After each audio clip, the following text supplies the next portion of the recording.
नमस्कार दोस्तों, सभी का बहुत बहुत स्वागत है ऑल एग्ज़ाम गाइड गुरु के यूट्यूब प्लेटफॉर्म पर। दोस्तों 30 जीके के एमसीक्यू लेकर आया हूँ। पूरे क्वेश्चन लगाइए और देखिए आपके कितने प्रश्न सही जाते हैं। तो चलिए बढ़ते हैं पहले प्रश्न पर। ये रहा आपका पहला प्रश्न। दिल्ली में अधिक वार्षिक तापांतर का कारण क्या होता है? दिल्ली में ठंड में बहुत ज़्यादा ठंड पड़ती है, गर्मी में बहुत ज़्यादा गर्म। ऐसा क्यों होता है? क्या ऑप्शन है इनमें से बताइए। तो सही आंसर क्या हो जाएगा? तो समुद्र से अधिक दूरी के कारण ये होता है। ठीक है, अगले क्वेश्चन पर बढ़ते हैं। क्वेश्चन नंबर 2 ये रहा आपकी स्क्रीन पर। 73वें संविधान संशोधन द्वारा संविधान में कौन सी अनुसूची जोड़ी गई? तो क्या हो जाएगा इस प्रश्न का सही आंसर? तो 73वें संविधान संशोधन द्वारा 11वीं अनुसूची जोड़ी गई। ऑप्शन नंबर सी यहाँ पर सही आंसर हो जाएगा। चलिए अगले प्रश्न पर बढ़ते हैं। ये रहा आपका अगला प्रश्न।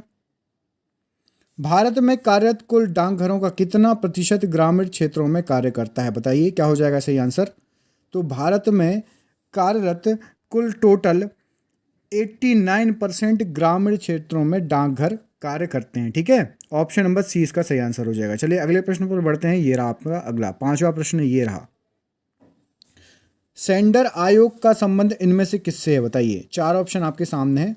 सेंडलर आयोग का संबंध इनमें से किससे है? क्या हो जाएगा सही ऑप्शन? सही आंसर इसमें से क्या है? तो शिक्षा से संबंधित है सेंडलर आयोग। अगला प्रश्न देख लेते हैं। क्वेश्चन नंबर 6वां, 6। ये लीजिए, भारत में सबसे अधिक तथा सबसे कम वर्षा प्राप्त करने वाले दो राज्यों का सही क्रम निम्नलिखित में से कौन से हैं? मतलब जिसमें सबसे अधिक वर्षा होती है पहले नंबर पर वो राज्य बताना है और दूसरे पे सबसे कम वर्षा वाला। तो क्या हो जाएगा सही आंसर? तो ऑप्शन नंबर ए मेघालय तथा राजस्थान इसका सही आंसर हो जाएगा। माफ कीजिएगा, ऑप्शन नंबर बी। ठीक है, मेघालय और राजस्थान। अगला प्रश्न क्वेश्चन नंबर 7वां है ये। ठीक है, यह कंप्यूटर का वह कौन सा भाग है जिसे कोई छू नहीं सकता? इसमें यह पूछा गया है ऐसा कौन सा भाग होता है जो चार ऑप्शन दिए हैं कंप्यूटर का जिसको आप छू के फील नहीं कर सकते? हार्डवेयर, सॉफ्टवेयर, प्रिंटर या स्कैनर?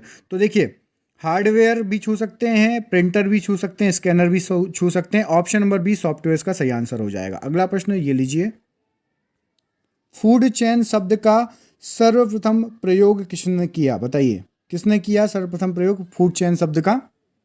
तो सही आंसर हो जाएगा लिंडमैन। ऑप्शन नंबर सी यहां पर सही आंसर हो जाएगा। अगला प्रश्न देखते हैं। क्वेश्चन नंबर 9 ये रहा आपकी स्क्रीन पर। किस संवैधानिक संशोधन द्वारा पंचायती राज्य संस्थाओं को संवैधानिक दर्जा प्रदान किया गया? तो कौन से संविधान संशोधन? सभी को पता है, बहुत फेमस 73वां संविधान संशोधन इसका सही आंसर हो जाएगा। अगला प्रश्न देख लेते हैं। भारत रत्न सम्मान पाने वाली प्रथम महिला कौन थी? बताइए। चार ऑप्शन आपके सामने, क्या हो जाएगा सही answer? Indira Gandhi, mother Teresa, Sarojini Naidu या फिर लता मंगेशकर?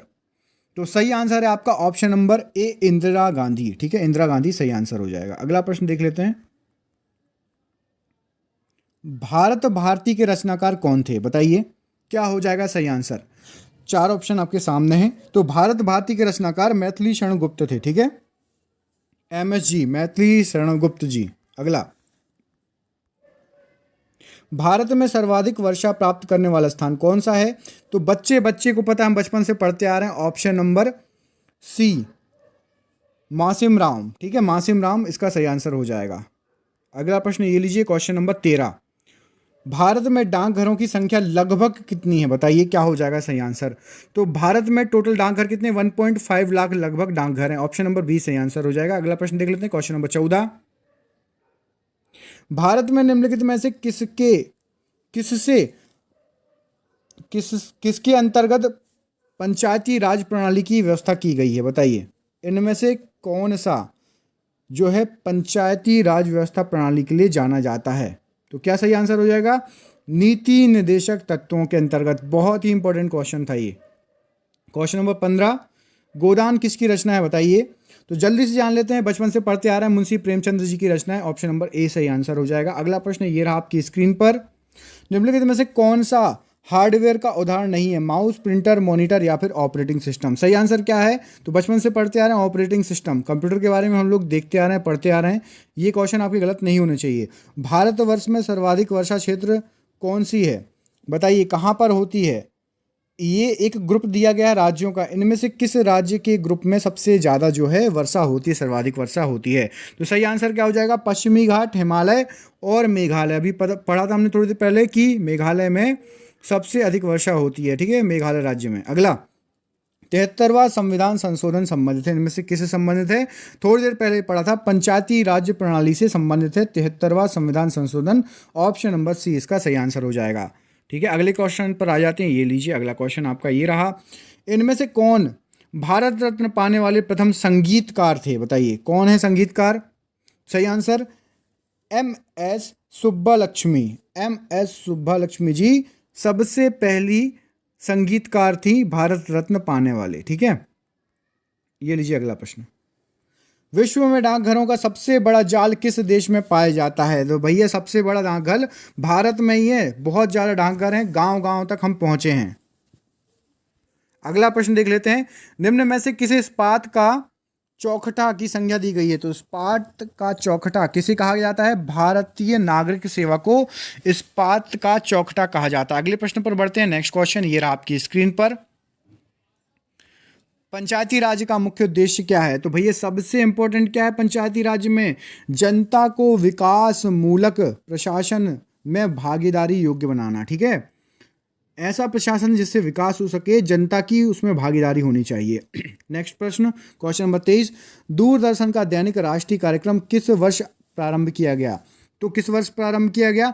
1972 से ईस्वी से प्रारंभ हुआ ये। अगला प्रश्न देख लेते हैं, ये रहा आपके स्क्रीन पर, ये लीजिए, किसने 1898 में बनारस में सेंट्रल हिंदू कॉलेज स्थापित किया, जो बाद में बनारस हिंदू विश्वविद्यालय के नाम से प्रसिद्ध हुआ? क्या नाम था उनका? तो एनी बेसेंट इसका सही ऑप्शन है, ऑप्शन नंबर सी।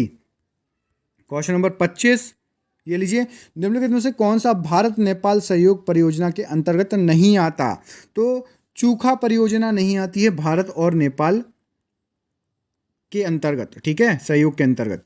अशोक के शिलालेखों की क्या लिपि थी? तो कौन सी लिपि थी भैया? सभी को पता है, ब्राह्मी लिपि में लिखी गए थे। ठीक है, क्वेश्चन नंबर 27, ये रहा आपकी स्क्रीन पर, पंचायती राज का प्रधान लक्ष्य क्या है इनमें से? तो क्या लक्ष्य पंचायती राज्य का प्रधान? ग्रामवासियों में शक्ति का विकेंद्रीकरण, इसका सही आंसर हो जाएगा। क्वेश्चन नंबर 28, ये रहा आपकी स्क्रीन पर, दूरदर्शन से रंगीन कार्यक्रमों की शुरुआत कब से हुई? तो सन 1982 से रंगीन कार्यक्रमों की स्टार्टिंग हो गई थी दूरदर्शन में।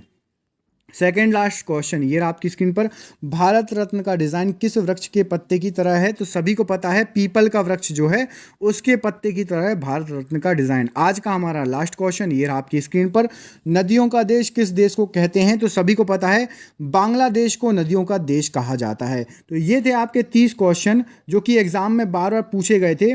अब मिलता हूं मैं अगले वीडियो में। वीडियो कैसा लगा कमेंट करके बताइए, वीडियो अच्छा लगा हो तो लाइक करिए, और चैनल पर नए हैं सब्सक्राइब कर लीजिए, और वीडियो को ज़्यादा से ज़्यादा शेयर कीजिए। मिलता हूं अगले वीडियो में, तब तक के लिए बहुत बहुत धन्यवाद दोस्तों।